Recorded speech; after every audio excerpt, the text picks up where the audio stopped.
Welcome. This is the 10th lecture of the series Vector Incubation Academy. In the previous lectures, we have understood about how to calculate the resultant of the two vectors if it is acted on a particle simultaneously using the two types of law of vector addition, that is the parallelogram law of vector addition and the triangle law of vector addition. Today, now we want to implement the resultant law in several cases in several numericals, because the applications allows you how much depth you are. So let us try to solve the problems and numericals and try to understand at which depth we are.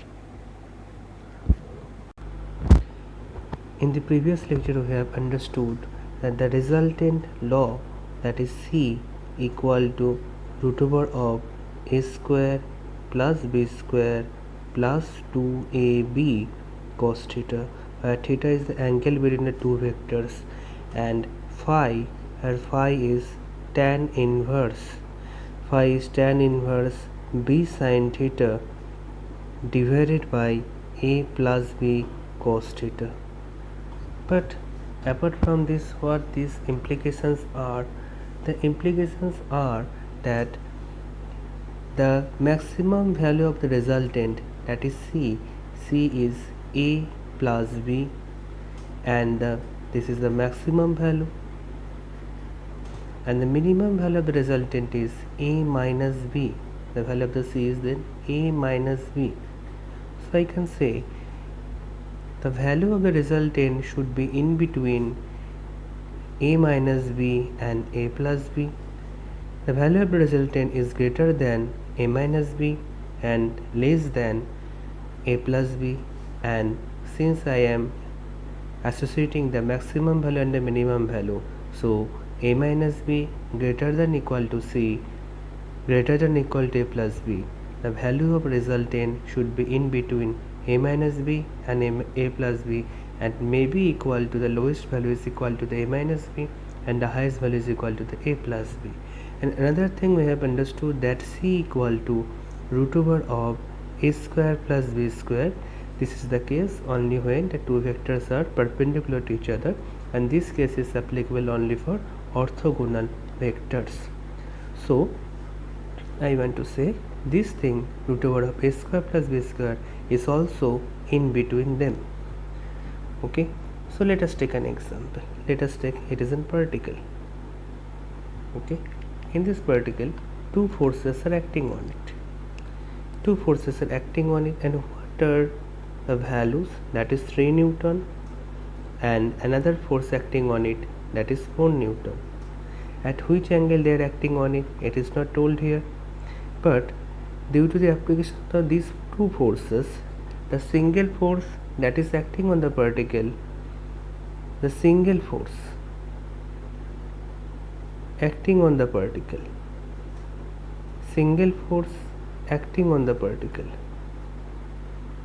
what actually this refers? The single force acting on the particle actually refers the resultant force acting on it. So what will be the resultant force acting on it? That 7 Newton, first option. Second option 5 Newton. Third option 1 Newton.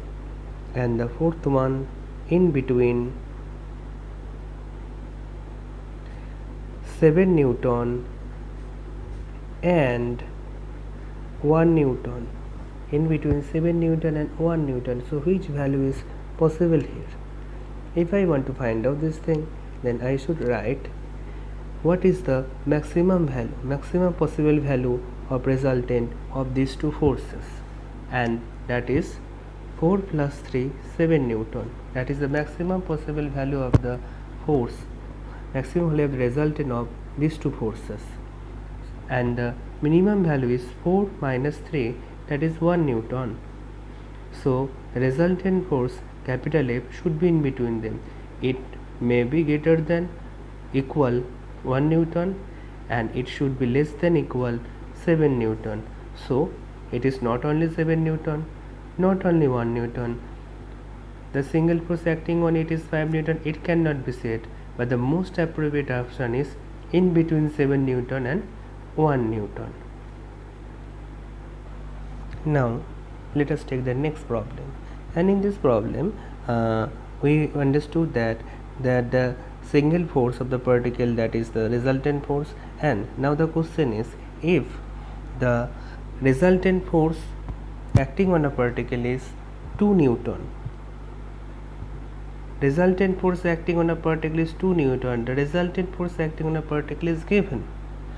So obviously it is resultant, but it is a resultant of the two forces, and now you have to find out which of the following that I am giving you the options, which of the following will never give the resultant force 2 Newton, which of the following will never give the resultant force 2 Newton.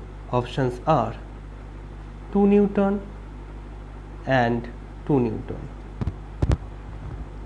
Second option, 1 Newton and 1 Newton. Third option is 1 Newton and 3 Newton. Fourth option is 1 Newton and 4 Newton. So if the two forces are 2 Newton and 2 Newton, then what is the maximum force? 4 Newton. What is maximum force? 4 Newton. And what is the minimum force? If the two forces 2 Newton, obviously 0 Newton.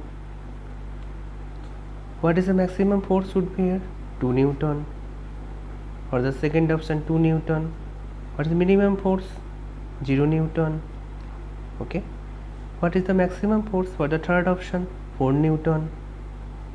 And what is the minimum force here? What is the minimum force here? That is 3 minus 1, 2 Newton. What is the maximum force here? 5 Newton.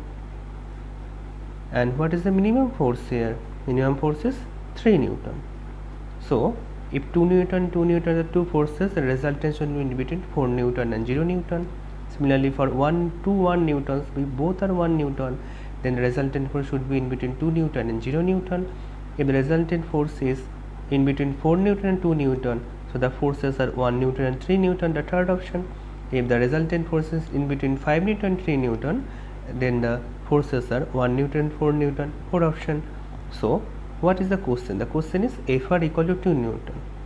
In which of these possibilities the resultant should be or may be the value 2 Newton satisfies? In the first case, satisfied, the value is from 0 to 4, satisfied. So it should not be the answer. 2 Newton and 0 Newton, maximum force is 2 Newton, so this is satisfied, so this should not be the answer. The force is in between 4 Newton and 2 Newton, the minimum resultant force is 2 Newton, so this should not be the answer. And here the force is in between 5 Newton and 3 Newton, so 2 Newton is out of this range, so resultant of 1 Newton and 4 Newton cannot give the resultant force 2 Newton. Two forces 1 Newton and 4 Newton, resultant of 1 Newton 4 Newton can't be 2 Newton. That should be greater than 3 or equal to 3. So this option is correct. These combinations cannot give the 2 Newton resultant force. Next problem. If the vectors P, Q, R have the magnitudes 5 Newton, 12 Newton, 13 Newton respectively. Okay, then and another condition is said that P plus Q, P vector plus Q vector equal to R vector. Now it is said that what is the angle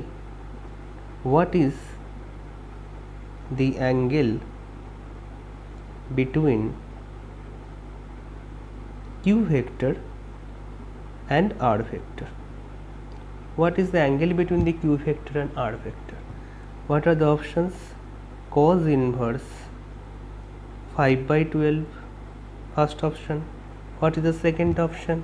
The second option is cos inverse 5 divided by 13. Third option is cos inverse 12 divided by 13, and the fourth option is cos inverse 7 by 13. Okay, cos inverse 7 by 13. So at first one thing we have to understood, the resultant R vector is obtained from the P vector and the Q vector. What is the magnitude of the P vector and Q vector? The magnitude of the P vector and Q vector is 5 Newton and 12 Newton. So just think, we know that 5 square plus 12 square equal to 13 square. 25 plus 144 is equal to 169. So just think, if it is, so 5 and 12 is obviously the two vectors, and 13 is the resultant of it, and this basically satisfies the Pythagoras relation, that is perpendicular square plus base square equal to hypotenuse square, where the hypotenuse is the 13. Okay, see, if I just try to draw this triangle, right angle triangle, let this is 5, this is 12. Okay, and this is the 90-degree angle in between them. Okay, so if it is, then we have to find out, this is the Q, this 13 is the R, 5 is P and Q. So if I want to draw it properly, then this is the P, this is the Q, okay, and this is the R. So P vector and Q vector, so if I draw it properly, if we draw it the sense, it is, if this is the direction of the P vector and this is the directions of the Q vector, then these will be the R vector. Okay, this is the direction of the P vector, this is the direction of the Q vector, then these will be the R vector according to the triangle law of addition. If it is, what is the angle between the Q vector and R vector, that we have to find out. Okay, that we have to find out. If I say it is the angle, so what it tells, this is basically the, if this is the angle, this is the base, this is the perpendicular, and this is the hypotenuse. So from it we can write cos phi equal to 12 divided by 13. Okay, 12 divided by 13, base by hypotenuse. So phi, the angle between the Q vector and the R vector, is cos inverse 12 divided by 13. Okay, so this is the answer. And I want to tell something, that apart from this 5 square plus 12 square equal to 13 square, there are also some relations that you must understood or you must remember. 3 square plus 4 square equal to 5 square. Okay, 5 square plus 12 square is 13 square. Another relation is 8 square plus 15 square equal to 17 square. Just see, 9 plus 16 equal to 25, 64 plus 225 equal to 289. If this relation, this one and this one, is somewhere there, if the magnitudes of the vector is somewhere among these three pairs, then you can say these two vectors forms the right angle triangle. Any one of these two the vectors are making an angle 90 degree with each other, just like here 5 and 12 makes an angle 90 degree with each other. Here 3 and 4 should make the angle 90 degree with each other, and 5 is the resultant. Here 8 and 5 should make 90 degree with each other, and 17 is the resultant vector. Let us consider it is a particle. Let us consider it is a particle, and on this particle two forces are acted on. The first force is the 6 kg weight. Basically, kg weight is the absolute unit of the force. The absolute unit of force is Newton, and kg weight is the gravitational unit of the force. If I want to convert the gravitational unit into the absolute unit, at that time we have to multiply the gravitational unit with 9.8. Just like if I want to convert this 6 kg weight into Newton, then you have to multiply it by 9.8. Then its equivalent absolute unit will be 6 into 9.8 Newton. So another force acting on it is 8 kg weight. So these two forces are simultaneously acting on a particular particle. So now the question is, if these two forces are acting on simultaneously on a particular particle, then what is the effect of the single force on it? The options are 1 kg weight, next option is 9 kg weight,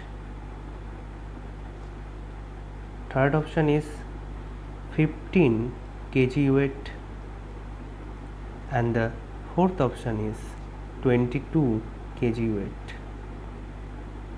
So 4 options are there, that is 1 kg weight, 9 kg weight, 15 kg weight and 22 kg weight. If two vectors are there, what will be the maximum value of the resultant and what will be the minimum value of the resultant? We know the procedure. That is, here the maximum value of the resultant is 14 kg weight. It is 14 kg weight. It is the maximum value of the resultant, and the resultant force, the minimum value is 8 minus 6, that is 2 kg weight. That is 2 kg weight. So just see here, 14 kg weight and 2 kg weight, which force is in this range? There is only one force, 9 kg weight. So 9 kg weight is the answer. Okay, let us move to the next problem. In the next problem, we just consider that the question is something like that: the sum of the two forces, the sum of two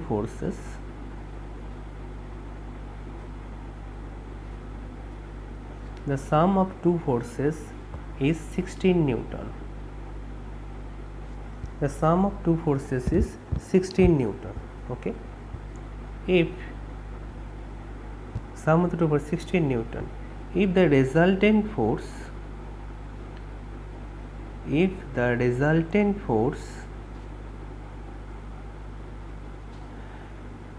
is 8 Newton, the resultant force is 8 Newton, and its direction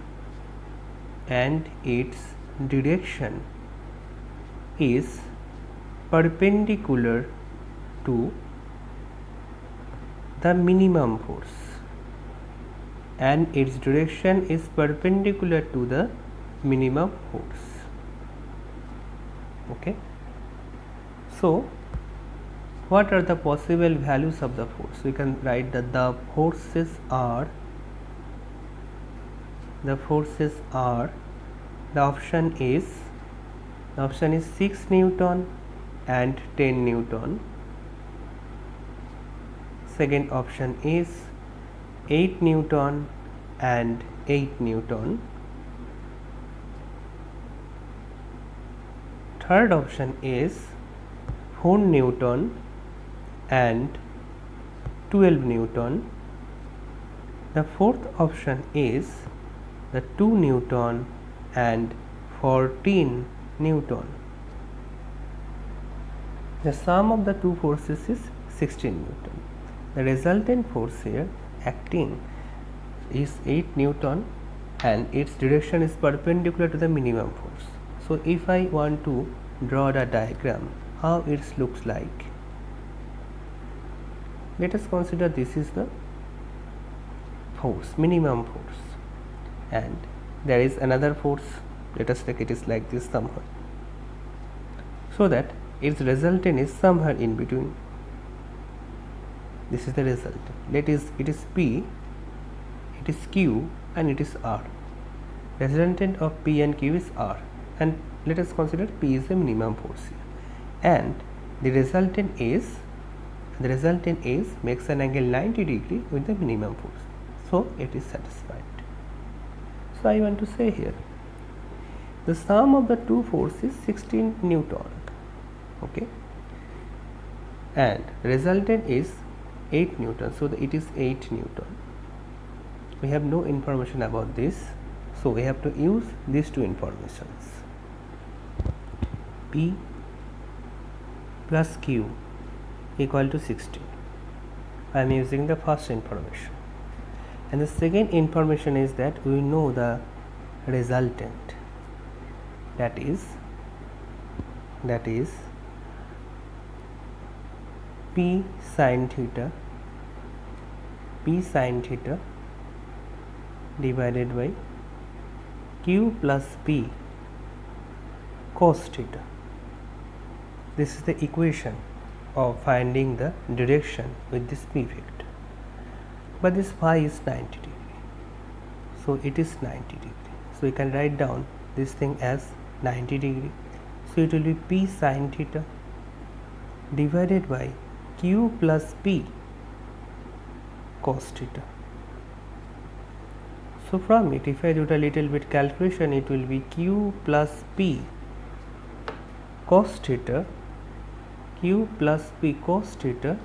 equal to P sin theta divided by tan 90 degree. Tan 90 degrees, we know that it is infinity. If it is infinity, then this term becomes 0. So it becomes Q plus P cos theta equal to 0. And we get this, that P cos theta equal to minus Q and cos theta equal to minus of Q divided by P. Okay, so this is we obtain. We'll again see the sum. The sum is the resultant force is 8 Newton. We have not used this information yet. So obviously if I use this information, it will be 8 square P square plus Q square plus 2PQ cos theta. Okay, so it will be 64. 8 square is 64, and here cos theta equal to minus of Q by P, So we have to solve this thing. Cos theta equal to minus of Q by P, that we have derived here. So if we put it here, minus of Q divided by P, so from it we get it is 64. It is P square, it is Q square.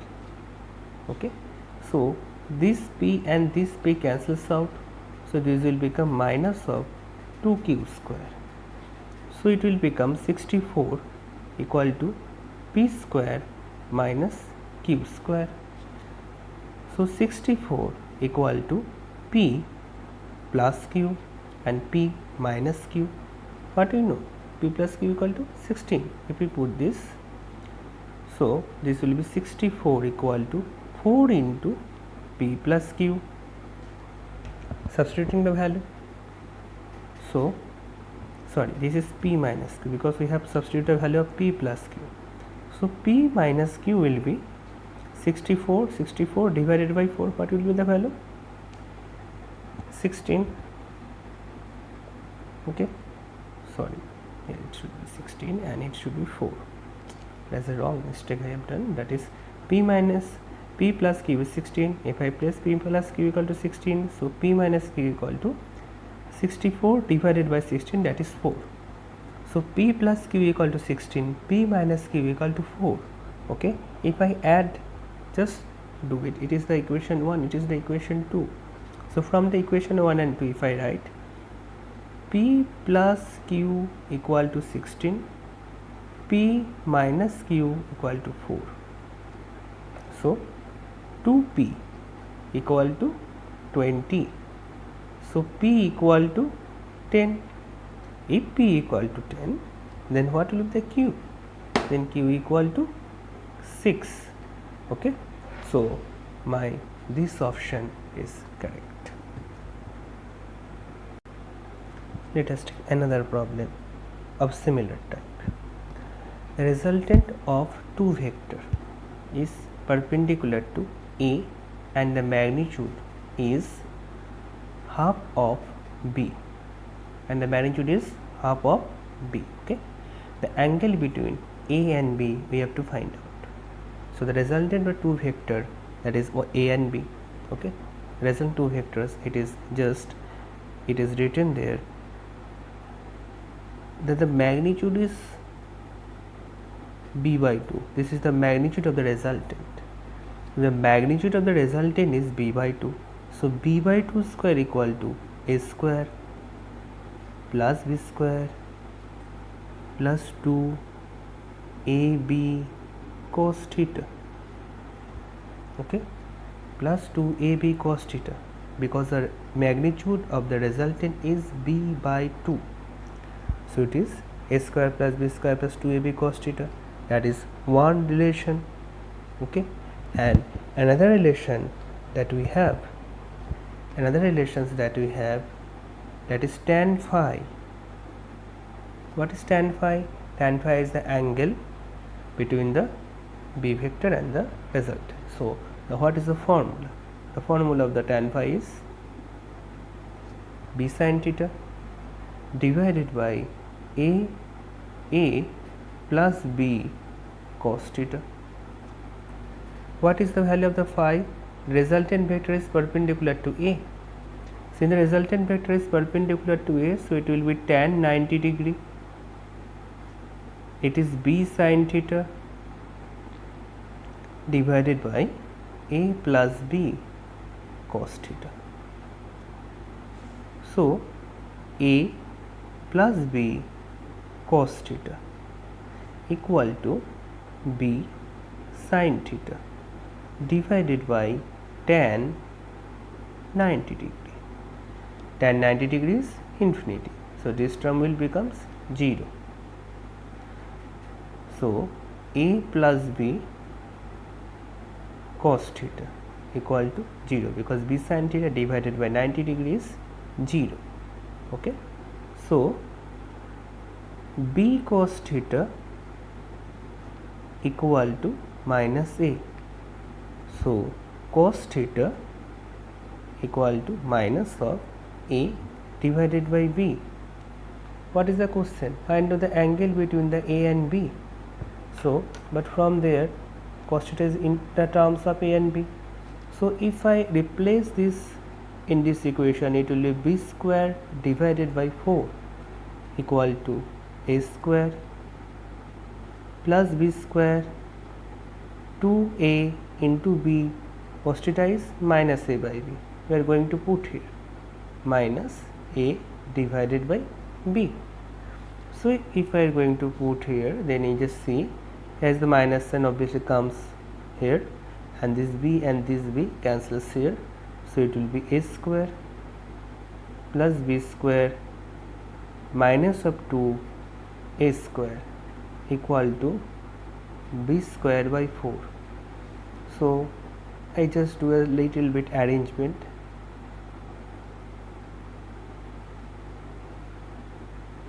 Okay, I just take this side, just arrangement, little bit arrangement, side change. So it will be A square, it will be 3 B square divided by 4. So A equal to root over of 3 divided by 2 into B. Okay, so if I want to calculate this A divided by B, so it will be root over of 3 by 2. Okay, so if I place it here, then it will be minus of root over of 3 by 2. Okay, so just think, cos 30 degree is root over of 3 by 2, but here is minus sign, so it will be 180 degree minus 30 degree, that is 150 degree. So the angle between them is 150 degree. Okay, so if I want to draw the diagram here, the diagram is something like this. This is the A vector. Okay, and I just draw it topologically. This is the B vector. Okay, and the resultant is this, that is B by 2, resultant B by 2, and it makes an angle 90 degree. So, and the angle between A vector and B vector is 150 degree. So that's it. So in this video we have learned a lots of problems, some types of problems here, and we will bring you lots of problem and return with several another types of problems here, maybe this type of problems, because the solving the numericals will help us to clear our concepts. Thank you.